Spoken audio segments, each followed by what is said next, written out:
नमस्कार। आज हम एक बहुत ही लंबे सफर पर निकल रहे हैं। लाखों साल पीछे चलेंगे, सफर पर निकल रहे हैं। लाखों साल पीछे चलेंगे, जहां से इंसान ने पत्थरों से कहानी लिखना शुरू किया और फिर देखेंगे कैसे शहर बसे, बड़े बड़े साम्राज्य बने और कैसे गहरे विचार पनपे। जी हाँ, और हमारे पास जो स्रोत हैं, वो बस घटनाओं की लिस्ट नहीं है। वो दिखाते हैं कि कैसे छोटी छोटी चीजें बदली, औजार कैसे बने, लोग कैसे रहते थे और इनसे कैसे बड़े बदलाव आए। हाँ, कैसे समाज बने, कैसे सोच बदली। बिल्कुल।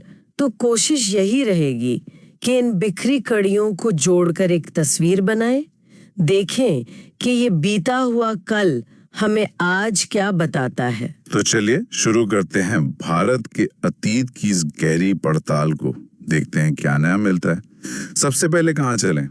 पाषाण युग। हाँ, वहीं से शुरू करते। सबसे लंबा दौर पाषाण युग, मतलब पत्थरों का जमाना। इसको भी हम 3 हिस्सों में देखते हैं। पहला है पुरा पाषाण काल, यानी पुराना पत्थर युग। जी। ये बहुत लंबा चला, करीब 5 लाख साल पहले से 10,000 ईसा पूर्व तक। सोचिए जरा, इस वक्त में इंसान क्या था? शिकारी संग्राहक, शिकार करना, फल फूल जमा करना। औजार भी एकदम सिंपल, पत्थर तोड़े, नुकीले बना लिए, फ्लेक टूल्स जिन्हें कहते हैं। और भीमबेटका की गुफाएं मध्य प्रदेश में वीएस वाकांकर ने खोजी थी। कहते हैं भारत की सबसे पुरानी पेंटिंग्स वही हैं। है ना? हाँ, बिल्कुल। उनमें शिकार के सीन हैं, जानवर हैं, जैसे उस जमाने की खिड़की खुल गई हो। कमाल है। और सिर्फ कला नहीं, तकनीक भी। आंध्र प्रदेश में कुरनूल गुफाएं हैं, वहां राख मिली है। ये शायद आग के इस्तेमाल का सबसे पुराना सबूत है भारत में। आग, उसने तो जिंदगी बदल दी होगी पूरी। खाना पकाना, जंगली जानवरों से बचाव। यकीनन। और इसी लंबे दौर में होमो इरेक्टस से हम बने, मतलब होमो सेपियंस, आज के इंसान। इसका पहला फॉसिल नर्मदा घाटी में मिला है, हथनौरा में। अच्छा। फिर आया मध्य पाषाण काल, बीच वाला, लगभग 9000 से 7000 ईसा पूर्व। मौसम भी बदला शायद। हाँ, थोड़ा गर्म, थोड़ा नम हुआ और औजारों में बड़ा फर्क आया। अब औजार बहुत छोटे हो गए, माइक्रोलिथ्स कहते हैं उन्हें। माइक्रोलिथ्स कितने छोटे? बस 1 से 5 सेंटीमीटर, बहुत छोटे। तो शायद इन्हें ऐसे ही इस्तेमाल नहीं करते होंगे। हो सकता है हड्डी या लकड़ी के हत्थे में लगाकर तीर, भाला या हंसिया जैसे औजार बनाते हों। ये एक इम्प्रूवमेंट था। हाँ, कॉम्पोजिट टूल। और इसी समय जानवरों को पालना भी शुरू हुआ, थोड़े संकेत मिलते हैं। बिल्कुल, पक्के तौर पर नहीं, पर हाँ, राजस्थान के बागोर और एमपी के आदमगढ़ जैसी जगहों से कुछ इशारे मिलते हैं कि शायद पशुपालन शुरू हो रहा था। और फिर आता है नवपाषाण काल, नया पत्थर युग, करीब 7000 ईसा पूर्व से। इसे क्रांति कहते हैं, न्यूलिथिक रेवोल्यूशन। क्यों? क्रांति इसीलिए क्योंकि इसी वक्त वो हुआ जिसने इंसान की जिंदगी हमेशा के लिए बदल दी। खेती शुरू हुई। खेती, एग्रीकल्चर। हाँ, बीज बोना, फसल उगाना। और जैसे खेती आई तो घूमना फिरना कम हुआ। लोग एक जगह टिक कर रहने लगे, गांव बसने लगे। और गांव बसे तो फिर बर्तन चाहिए, अनाज रखने के लिए, पकाने के लिए। सही पकड़ा। मिट्टी के बर्तन यानी पॉटरी इसी जरूरत से बने। और पत्थर के औजार भी अब बेहतर हो गए, घिस कर, चिकने, पॉलिश किए हुए। सेल्ट कहते हैं इन्हें। शायद जमीन खोदने, लकड़ी काटने के काम आते होंगे। तो पूरी लाइफस्टाइल ही बदल गई। इसके सबूत कहाँ कहाँ मिले हैं सबसे पुराने? सबसे पुराने में से एक है मेहरगढ़, पाकिस्तान के बलूचिस्तान में। वहाँ गेहूं और जौ की खेती के बहुत पुराने निशान हैं। अच्छा। कश्मीर में बुर्जा होम है, वहाँ लोग गड्ढे खोदकर घर बनाते थे, पिट ड्वेलिंग्स। और एक अजीब चीज मिली वहाँ, कुछ कब्रों में इंसान के साथ कुत्ते को भी दफनाया है। कुत्ते को मालिक के साथ? कमाल है। हाँ, शायद कोई खास रिश्ता रहा होगा। और यूपी में कोल्डिहवा जो जगह है वहां से तो कहते हैं दुनिया में चावल की खेती का सबसे पुराना सबूत मिला है, लगभग 7000 ईसा पूर्व। चावल का? ये तो बहुत बड़ी बात है। जी, पाषाण युग के बाद एक और दौर आता है, छोटा सा ताम्र पाषाण काल, चैल्कोलिथिक, मतलब तांबा प्लस पत्थर। पहली धातु इस्तेमाल हुई तांबा। हाँ, लगभग 3500 से 1000 ईसा पूर्व। पत्थर तो चल ही रहा था, पर अब तांबे का इस्तेमाल भी शुरू हो गया। इस दौर की खास पहचान है कुछ खास तरह के मिट्टी के बर्तन, जैसे काले और लाल रंग वाले ब्लैक एंड रेड वेयर, और गेरुए रंग वाले ओक्रिक कलर्ड पॉटरी, ओसीपी।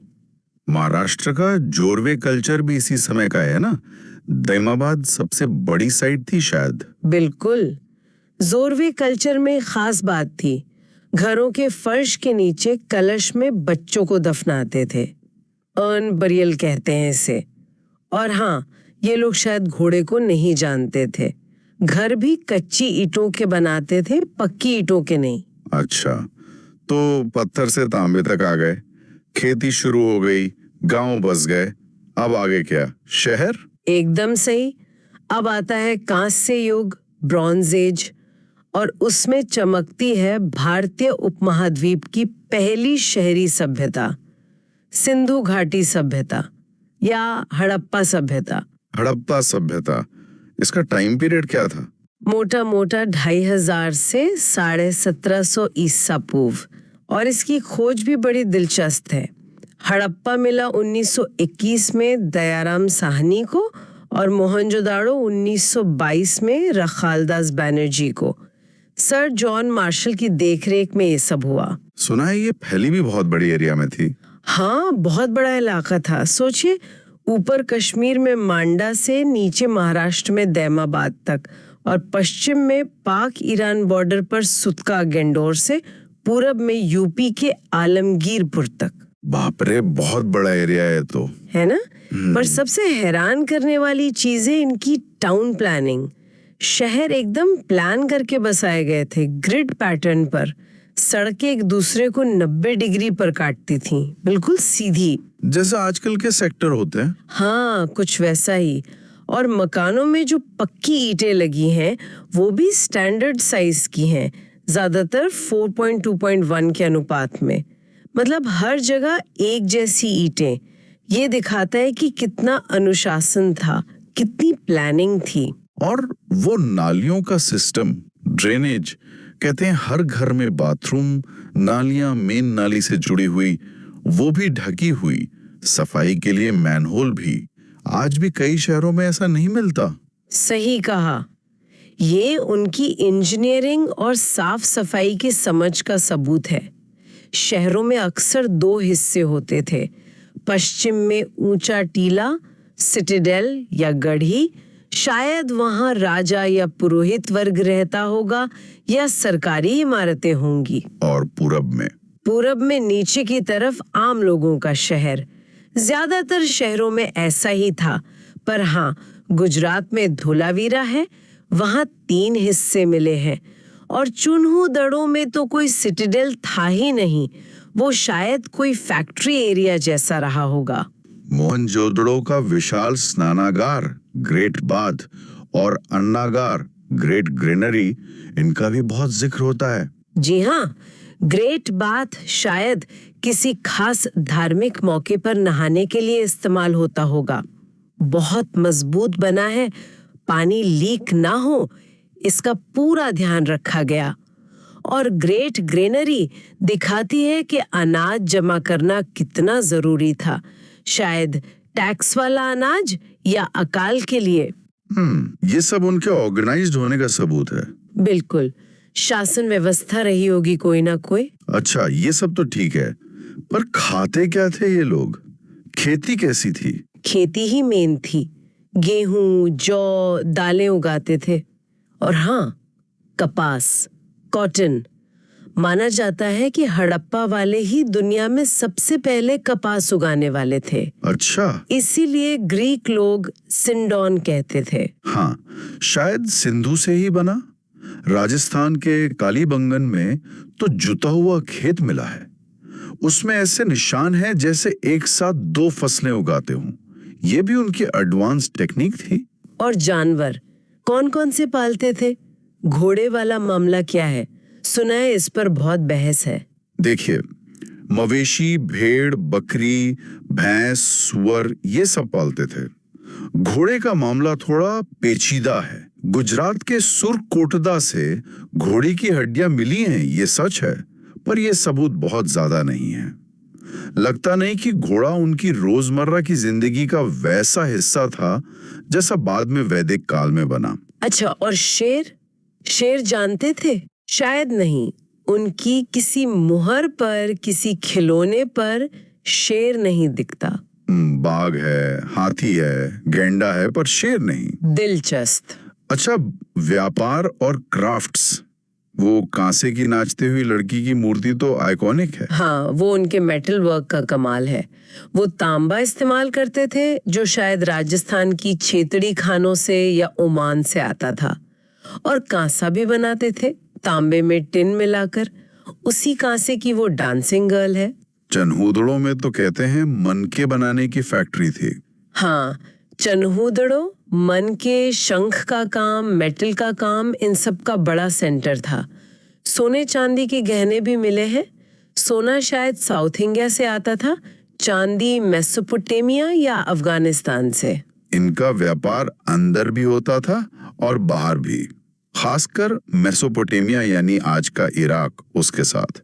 वहां के रिकॉर्ड्स में मेलुहा का जिक्र है, जिसे इतिहासकार मानते हैं कि वो हड़प्पा के लिए ही इस्तेमाल होता था। और उनकी मोहरें, सील्स, हाँ, ये तो बड़ी रहस्यमयी है।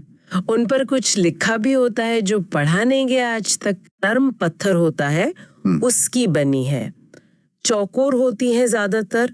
उन पर जानवरों की तस्वीरें हैं। एक सींग वाला बैल बहुत कॉमन है, जिसे यूनिकॉर्न कहते हैं। कुबड़ वाला बैल है, हाथी, बाघ वगैरह, और साथ में कुछ निशान हैं। यही उनकी लिपि है, स्क्रिप्ट, जो पढ़ी नहीं जा सकी। दुर्भाग्य से। हाँ, आज तक डेसिफर नहीं हुई। सोचिए, अगर पढ़ ली जाए तो कितने राज खुलेंगे। शायद ये मोहरें व्यापार में पहचान के लिए या माल की गारंटी के लिए इस्तेमाल होती हों, या हो सकता है ये किसी तरह का पहचान पत्र हो। समाज कैसा था? सब बराबर थे या ऊंच नीच थी?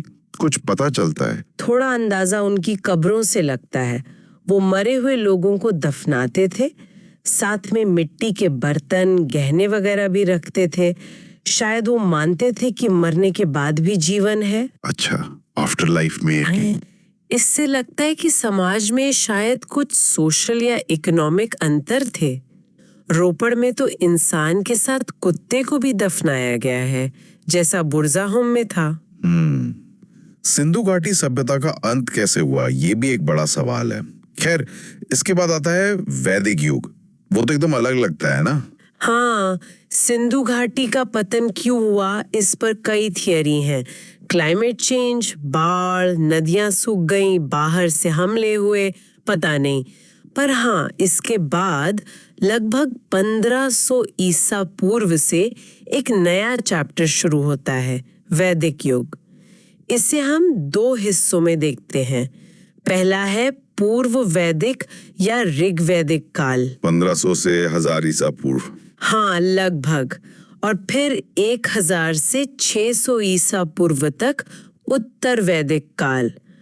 पूर्व वैदिक काल की जानकारी हमें मिलती है ऋग्वेद से, जो शायद दुनिया के सबसे पुराने लिखित ग्रंथों में से है। ऋग्वेद क्या खास है इसमें, और तब का समाज कैसा था? ऋग्वेद को श्रुति कहते हैं, सुना हुआ ज्ञान, और अपौरुषेय मतलब किसी इंसान ने नहीं लिखा, ईश्वर की वाणी है। इसमें 10 मंडल हैं, जिनमें देवताओं की तारीफ में भजन है, सूक्त है। मशहूर गायत्री मंत्र भी इसी में है। इस समय का समाज काफी हद तक कबीलाई था। लोग जन में बटे थे। जन मतलब कबीला? हाँ, समझिए कबीला। इकोनॉमी का बेस था पशुपालन, गाय बहुत इंपॉर्टेंट थी, उसे अघन्या कहा गया है, यानी जिसे मारा ना जाए। गायों के लिए लड़ाइयां भी होती थीं। गविष्टि राजा चुना जाता था और सभा समिति जैसी संस्थाएं थीं जो उसकी मदद करती थीं। और वर्ण व्यवस्था, कास्ट सिस्टम और महिलाओं की स्थिति? देखिए, वर्ण व्यवस्था थी। ऋग्वेद के पुरुष सूक्त में 4 वर्णों का जिक्र है, ब्राह्मण, क्षत्रिय, वैश्य, शूद्र। पर ये कर्म पर आधारित थी, जन्म पर नहीं, और उतनी कठोर नहीं थी जितनी बाद में हुई। महिलाओं की हालत भी काफी अच्छी थी। वो पढ़ सकती थीं, सभा समिति में हिस्सा ले सकती थीं, नियोग और विधवा पुनर्विवाह जैसी प्रथाएं भी थीं। पूजा पाठ कैसे करते थे? मंदिर विंदिर थे? नहीं, मंदिर या मूर्ति पूजा के सबूत नहीं मिलते इस दौर में। वो ज्यादातर प्रकृति की ताकतों की पूजा करते थे। इंद्र सबसे बड़े देवता थे, पुरंदर कहा गया है उन्हें, किले तोड़ने वाले। अग्नि देव थे जो भगवान और इंसान के बीच मैसेज ले जाते थे। वरुण थे, यज्ञ होते थे पर सिंपल। ऋग्वेद में दशराग्य युद्ध का भी जिक्र है, 10 राजाओं का युद्ध। तो ये था ऋग्वैदिक काल। फिर उत्तर वैदिक काल में, मतलब 1000 ईसा पूर्व के बाद क्या बदला? बहुत कुछ बदला, बड़े बदलाव आए। लोग अब सिंधु इलाके से पूरब की तरफ बढ़े, गंगा यमुना के मैदानों में बसे, और सबसे बड़ी बात, लोहे का इस्तेमाल शुरू हो गया। लोहा, आयरन? हाँ, कृष्ण अयस या श्याम अयस कहा गया है। लोहे के हल बने, हथियार बने। इससे खेती बहुत बढ़ गई। अब एग्रीकल्चर मेन हो गया, पशुपालन दूसरे नंबर पर। इसका समाज और धर्म पर क्या असर पड़ा? गहरा असर पड़ा। अब वर्ण व्यवस्था जन्म पर आधारित हो गई और बहुत कठोर हो गई। ब्राह्मणों का महत्व बहुत बढ़ गया क्योंकि यज्ञ वगैरह बहुत जटिल हो गए। महिलाओं की स्थिति गिरी, सभा समिति में जाना बंद, पढ़ाई लिखाई कम। गोत्र सिस्टम शुरू हुआ इसी टाइम। मतलब एक ही पूर्वज के वंशज आपस में शादी नहीं कर सकते। जीवन को 4 आश्रमों में बांटने का सिस्टम भी आया। ब्रह्मचर्य, गृहस्थ, वानप्रस्थ, सन्यास। 8 तरह की शादियों का भी जिक्र मिलता है। और राजनीति में? राजा अब ज्यादा ताकतवर हो गया। पहले जो छोटे जन थे वो मिलकर बड़े जनपद बन गए। राजा का पद अब खानदानी हो गया, हेरिडिटरी, और वो अपनी ताकत दिखाने के लिए अश्वमेध, राजसूय जैसे बड़े बड़े यज्ञ करने लगा। सभा समिति की पूछ कम हो गई। धर्म में भी बदलाव आए। हाँ, इंद्र, अग्नि जैसे पुराने देवताओं की जगह अब प्रजापति बनाने वाले रुद्र, शिव का रूप, और विष्णु ज्यादा महत्वपूर्ण हो गए। कर्म कांड बहुत बढ़ गए और इसी दौर में मूर्ति पूजा भी शायद शुरू हुई। इसी समय बाकी वेद, साम, यजुर, अथर्व और उपनिषद भी लिखे गए। बिल्कुल। सामवेद में गाने वाले मंत्र हैं, यजुर्वेद में यज्ञ के नियम, अथर्ववेद में जादू टोना, दवा दारू। फिर ब्राह्मण ग्रंथ लिखे गए जो वेदों की व्याख्या करते थे। आरण्यक लिखे गए जो जंगल में ऋषि सोचते थे। और फिर उपनिषद तो फिलॉसफी है शायद। हाँ, उपनिषदों ने यज्ञ और कर्म कांड से हटकर ज्ञान पर जोर दिया। आत्मा क्या है, ब्रह्म क्या है, कर्म, मोक्ष, इन सब गहरी बातों पर विचार। हमारा जो नेशनल मोटो है, सत्यमेव जयते, वो मुंडकोपनिषद से ही लिया गया है। और वसुधैव कुटुंबकम, पूरी दुनिया एक परिवार है, ये महोपनिषद में है। तो उत्तर वैदिक काल तक आते आते धर्म और समाज काफी जटिल हो गए थे। क्या इसके रिएक्शन में कुछ हुआ? हाँ, बिल्कुल। 6ठी शताब्दी ईसा पूर्व के आसपास ये जो कर्म कांड बढ़ गए थे, यज्ञों में जानवरों की बलि दी जाती थी, वर्ण व्यवस्था कठोर हो गई थी, इसके खिलाफ एक बेचैनी सी थी। और इसी माहौल में 2 नए धर्म बहुत तेजी से उभरे, जैन धर्म और बौद्ध धर्म। जैन और बौद्ध दोनों ने अहिंसा पर जोर दिया। हाँ, अहिंसा दोनों के लिए बहुत महत्वपूर्ण थी और दोनों ने वेदों को परम सत्य नहीं माना। इसीलिए इन्हें हेटेरोडॉक्स या नास्तिक दर्शन भी कहते हैं। नास्तिक मतलब यहाँ जो वेदों को न माने। पहले जैन धर्म की बात करते हैं। महावीर स्वामी। जैन ट्रेडिशन में 24 तीर्थंकर हुए हैं, मतलब गाइड। पहले थे ऋषभदेव, 23वें पार्श्वनाथ और 24वें और आखिरी थे महावीर स्वामी। इन्हें असली फाउंडर माना जाता है। इनका जन्म वैशाली के पास कुंडग्राम में हुआ। 42 साल की उम्र में इन्हें कैवल्य मिला, मतलब परम ज्ञान। इनकी मेन टीचिंग्स क्या थी? मेन है त्रिरत्न, सम्यक दर्शन, सही विश्वास, सम्यक ज्ञान, सही जानकारी और सम्यक चरित्र, सही बर्ताव, और पंच महाव्रत, अहिंसा, सत्य, अस्तेय, चोरी न करना, ब्रह्मचर्य और अपरिग्रह, ज्यादा जमा न करना।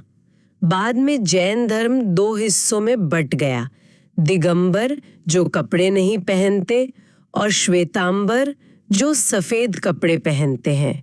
इनकी किताबें ज्यादातर प्राकृत भाषा में है। माउंट आबू के दिलवाड़ा मंदिर बहुत मशहूर है। और बौद्ध धर्म? गौतम बुद्ध। जी, बौद्ध धर्म के फाउंडर गौतम बुद्धा। जन्म लुम्बिनी, नेपाल में। बचपन का नाम सिद्धार्थ। दुनिया के दुख देखकर सच की तलाश में निकले। बोध गया में पीपल के पेड़ के नीचे ज्ञान मिला, निर्वाण। पहला उपदेश सारनाथ में दिया, धर्म चक्र प्रवर्तन, और मृत्यु कुशीनगर में महापरिनिर्वाण। और उनकी शिक्षा? उनकी कोर टीचिंग है 4 आर्य सत्य। पहला, दुनिया में दुख है। दूसरा, दुख का कारण है तृष्णा, मतलब इच्छा। तीसरा, दुख खत्म हो सकता है। चौथा, इसे खत्म करने का रास्ता है अष्टांगिक मार्ग, जिसमें सही सोच, सही इरादा, सही बोल, सही काम वगैरह 8 चीजें हैं। बौद्ध धर्म फैला कैसे? क्या इसमें भी बंटवारा हुआ? बुद्ध के बाद उनकी टीचिंग्स को जमा करने के लिए 4 बड़ी मीटिंग्स हुई, जिन्हें बौद्ध संगीति कहते हैं।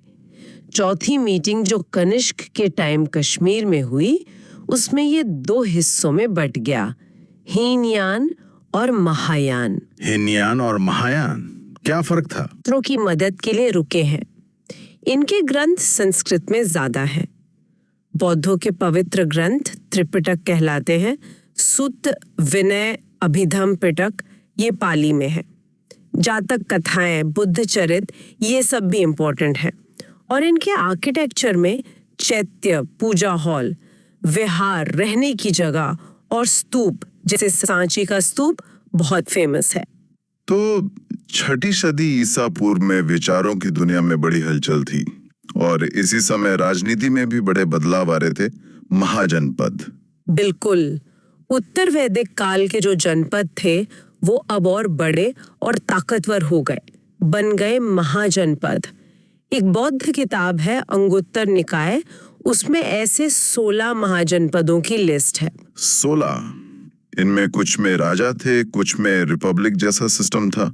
हाँ, मगध, कोसल, वत्स, अवंती जैसे बड़े राजतंत्र थे, और वज्जी, मल्ल जैसे गणराज्य भी थे, जहाँ कई लोग मिलकर शासन चलाते थे। और इन 16 में मगध सबसे पावरफुल निकला। क्यों? क्या वजह थी? मगध के आगे बढ़ने के कई कारण थे। एक तो उसकी लोकेशन, पुरानी राजधानी राजगीर पहाड़ों से घिरी थी। नई राजधानी पाटलिपुत्र नदियों के संगम पर थी, तो सुरक्षित भी, व्यापार के लिए भी अच्छा। दूसरा, वहां लोहा बहुत था, हथियार अच्छे बने। तीसरा, जंगल थे, हाथी मिलते थे सेना के लिए। और राजा भी अच्छे हुए होंगे। हाँ, ये भी बहुत बड़ा कारण था। हर्यंक वंश के बिंबिसार, अजातशत्रु, फिर शिशुनाग वंश, फिर नंद वंश, महापद्मनंद, धनानंद, ये सब बड़े एम्बिशियस राजा थे। धनानंद के टाइम ही सिकंदर आया था भारत। अच्छा, सिकंदर? पर वो आगे नहीं बढ़ पाया था ना? नहीं, व्यास नदी से ही लौट गया। इस दौर की एक खास पहचान है NBPW pottery, northern black polished where, एकदम चमकीले काले बर्तन और पंच मार्क सिक्के। भारत के सबसे पुराने सिक्के, उन पर अलग अलग निशान ठोककर बनाए जाते थे। टैक्समेन था भाग, उपज का छठा हिस्सा। नंदों के बाद तो मौर्य आ गए। चंद्रगुप्त मौर्य, चाणक्य, भारत का पहला बड़ा साम्राज्य। हाँ, नंदों को हटाकर चंद्रगुप्त मौर्य ने चाणक्य की मदद से मौर्य साम्राज्य की नींव डाली, करीब 322 ईसा पूर्व में। ये पहला ऑल इंडिया लेवल का एम्पायर था। चंद्रगुप्त ने सिकंदर के जनरल सेल्यूकस को हराया, फिर उसका बेटा बिंदुसार और फिर अशोक महान। अशोक। कलिंग युद्ध ने उन्हें बदल दिया, कहते हैं। हाँ, 261 ईसा पूर्व में कलिंग, आज का उड़ीसा, में बहुत खून बहा। उसे देखकर अशोक का दिल पिघल गया। उसने लड़ाई की नीति भेरी घोष छोड़ दी और धम्म घोष अपनाया, मतलब धर्म और नैतिकता से जीतना। उसने बौद्ध धर्म अपना लिया था ना? हाँ, और उसे फैलाने के लिए बहुत काम किया। पूरे देश में और बाहर भी पत्थर के खंभों पर, चट्टानों पर संदेश खुदवाए। इन्हें शिलालेख कहते हैं। ज्यादातर प्राकृत भाषा और ब्राह्मी लिपि में है। इसी ब्राह्मी लिपि को जेम्स प्रिंसेप ने 19वीं सदी में पढ़ा था। क्या लिखा था उन शिलालेखों में? उसमें अशोक का धम्म था। कोई खास धर्म नहीं, बल्कि नैतिक बातें। बड़ों का आदर करो, नौकरों से अच्छा बर्ताव करो, जियो और जीने दो, सब धर्मों की इज्जत करो। 13वें शिलालेख में कलिंग युद्ध का जिक्र है। 7वें में सहिष्णुता की बात है। सारनाथ वाला जो हमारा नेशनल एम्ब्लेम है, वो अशोक स्तंभ भी तो है। मौर्यों का एडमिनिस्ट्रेशन कैसा था? इतना बड़ा एम्पायर कैसे चलाते थे? काफी सेंट्रलाइज्ड और ऑर्गेनाइज्ड था। चाणक्य की किताब अर्थशास्त्र से बहुत कुछ पता चलता है। उसमें राज्य के 7 अंग बताए हैं: राजा, मंत्री, जमीन, किला, खजाना, सेना, दोस्त, सप्तांग सिद्धांत। और चंद्रगुप्त के दरबार में यूनानी एम्बेसडर आया था, मेगास्थनीज। उसने इंडिका नाम की किताब लिखी। ओरिजिनल तो नहीं है, पर उसके हिस्से दूसरी किताबों में मिलते हैं। उसमें पाटलिपुत्र के शहर का एडमिनिस्ट्रेशन बताया है।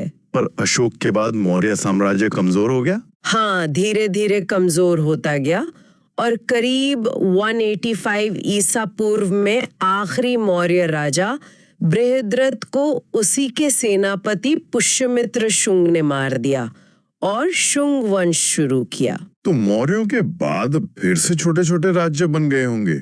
हाँ, उत्तर भारत में शुंग आए, फिर कण्व। दक्कन में सातवाहन बहुत पावरफुल हुए। गौतमी पुत्र शातकर्णी उनका सबसे बड़ा राजा था। उन्होंने सीसे के सिक्के चलाए और ब्राह्मणों, बौद्धों को जमीन दान देने का सिस्टम शुरू किया। अजंता एलोरा की कुछ गुफाएं भी उनके टाइम बनी। इसी दौर में बाहर से भी हमले हुए थे, मध्य एशिया से। बिल्कुल, नॉर्थ वेस्ट से कई ग्रुप्स आए। सबसे पहले इंडो ग्रीक, उनमें मिनेंडर या मिलिंद बड़ा फेमस हुआ। मिलिंद पन्नोन नाम की बौद्ध किताब है उस पर। भारत में पहले सोने के सिक्के शायद इन्होंने ही चलाए। फिर शक आए? हाँ, शक राजा रुद्र दामन का जूनागढ़ शिलालेख संस्कृत का पहला लंबा शिलालेख माना जाता है। फिर पहलावाय और फिर कुषाण। कुषाण, कनिष्क, ये तो बड़ा नाम है। हाँ, कुषाण मध्य एशिया के यूची कबीले से थे। कनिष्क उनका सबसे महान राजा था।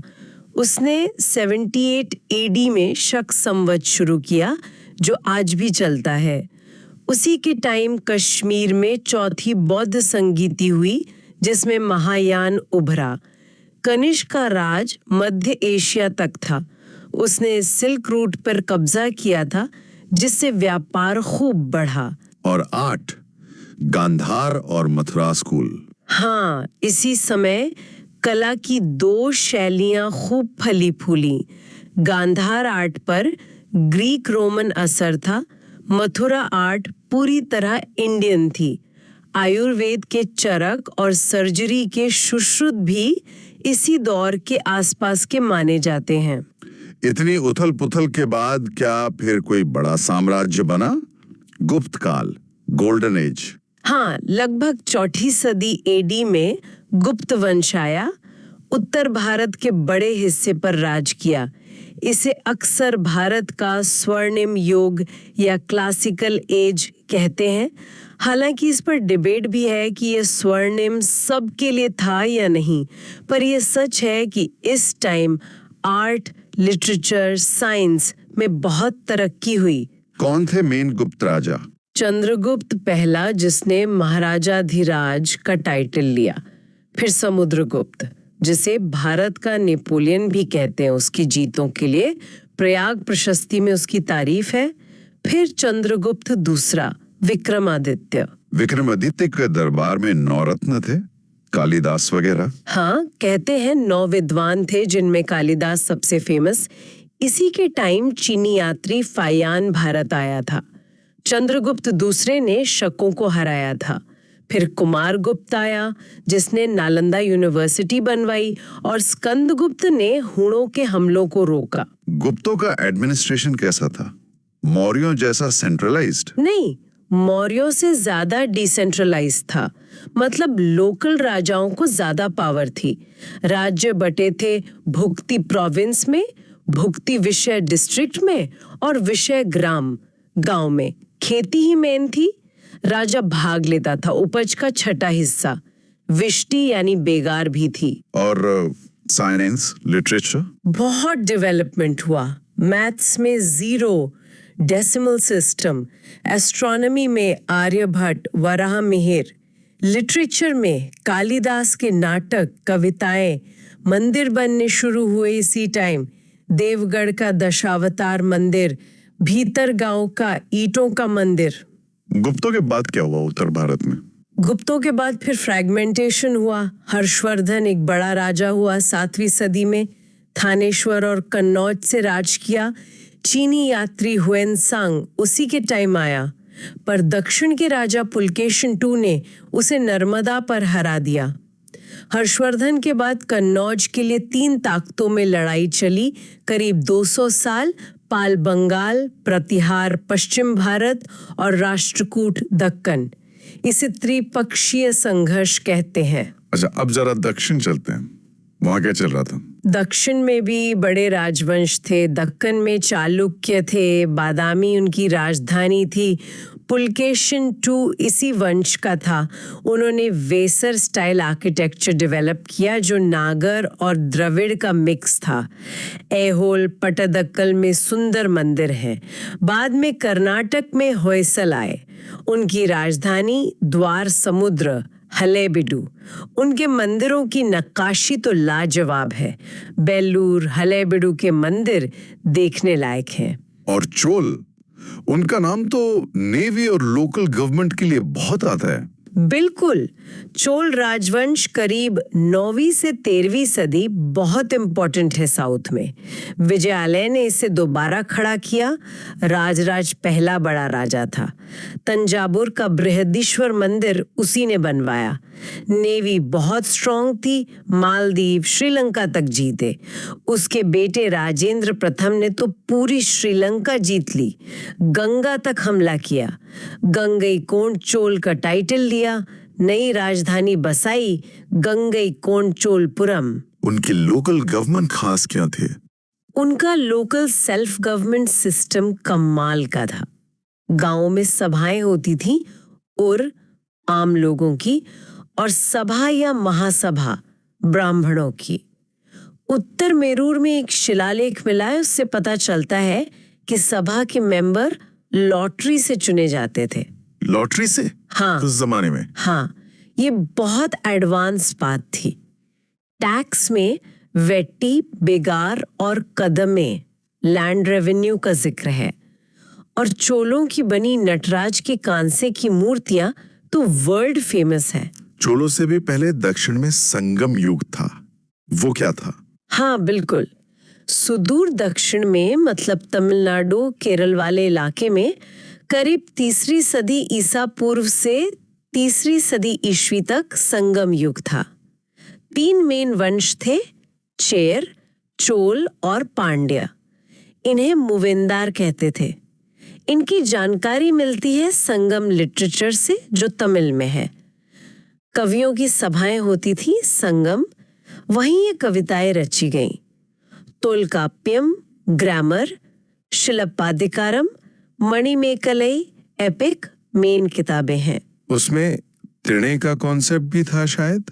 हाँ, तेणे मतलब लैंडस्केप के हिसाब से 5 तरह के इलाके, पहाड़ी, जंगली, खेती वाले, समुंदर किनारे वाले और सूखे।